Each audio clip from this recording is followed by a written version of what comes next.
Hi friends, welcome to our channel. இது வந்து பார்த்தீங்கன்னாக்கா சனிக்கிழமை எடுத்த ஒரு குட்டி மினி விலாக் தான். சனிக்கிழமை மத்தியானம் வந்து பார்த்தீங்கன்னாக்கா பருப்பு கீரை தான் கடைஞ்சிருந்தேன். இந்த கீரை தான் வந்து பருப்பு கீரை ரொம்பவே சூப்பராக இருக்கும். இதில் வந்து பார்த்தீங்கன்னாக்கா ஒமேகா 3 நிறைய இருக்குது. ஃபிஷ்ஷில் இருக்குது பார்த்தீங்களா, அந்த ஒமேகா 3 வந்து இந்த கீரை சாப்பிடும்போது நமக்கு வந்து அந்த சத்து கிடைக்கும்.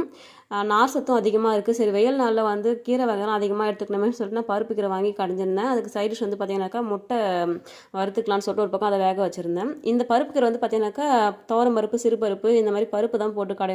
இந்த பருப்பு கீரை எனக்கு ரொம்பவே பிடிக்கும். என்னுடைய ஃபேவரட்னு பார்த்தாக்கா இந்த பருப்பு கீரைன்னு சொல்வேன். அதுக்கப்புறம் மதியானம் போல் என்னுடைய ஹஸ்பண்ட் வந்து பார்த்தீங்கன்னாக்கா நுங்கு வாங்கிட்டு வந்திருந்தார். கடையில் இந்த மாதிரி வாங்கிட்டு வந்திருந்தார். எனக்கு இந்த மாதிரி சாப்பிட்றதோட அதை வந்து அந்த நுங்காக வெட்டி, பனைமரத்துலேருந்து நுங்காக வெட்டி அதை விரல விட்டு நம்ம நோண்டி சாப்பிடுவோம்ல, அந்த மாதிரி சாப்பிடும்போது தான் ரொம்பவே பிடிக்கும் எனக்கு. ஆயிரம் வெயிலில் வீட்டை விட்டு வெளியே வர முடியல, அப்படி கொளுத்துது. குழந்தைங்கள வச்சுட்டு ரொம்பவே கஷ்டமாக இருக்குது. அதனால் கொஞ்சம் நம்மளால் முடிஞ்ச வரைக்கும் குழந்தைங்களுக்கு நீர் சத்து உள்ள பொருளாக கொடுப்போன்னு சொல்லிட்டு நுங்கு, இளநீர், பழங்கள் இந்த மாதிரி தான் கொடுத்துட்ருக்கேன். இந்த வீடியோ பிடிச்சா லைக் பண்ணுங்கள்.